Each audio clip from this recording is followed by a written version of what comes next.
એક સમયની વાત છે। એક જંગલમાં એક તોફાની વાનર રહેતો હતો। તે વાનર બધાને ઝાડથી ફળ ફેંકી ફેંકીને મારતો હતો। ઉનાળાની ઋતુ હતી અને ઝાડ પર પુષ્કળ કેરીઓ ઉગી હતી।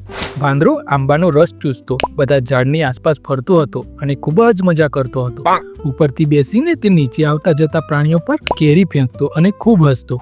એક સમયે એક હાથી ત્યાંથી પસાર થઈ રહ્યો હતો। ઝાડ પર બેસીને કેરીઓ ખાઈ રહેલો વાંદરો પોતાના તોફાની મનને લીધે લાચાર હતો। વાંદરાએ કેરી તોડીને હાથીને મારી। એક કેરી હાથીના કાન પર અને બીજી કેરી તેની આંખમાં વાગી। આનાથી હાથીને ગુસ્સો આવ્યો।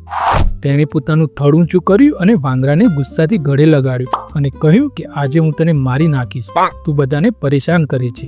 આના પર વાંદરાએ કાન પકડીને માફી માંગી કે હવેથી હું કોઈને પરેશાન નહીં કરું અને કોઈને ફરિયાદ કરવાની તક પણ નહીં આપું।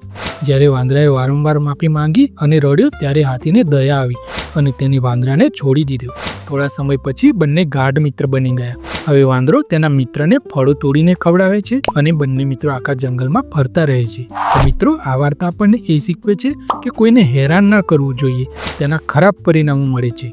મિત્રો, વાર્તા સારી લાગે તો લાઈક કરજો, ચેનલને સબસ્ક્રાઇબ કરજો। મળીશું બીજા વિડીયોમાં। જય હિન્દ, જય ભારત, જય જય ગરવી ગુજરાત।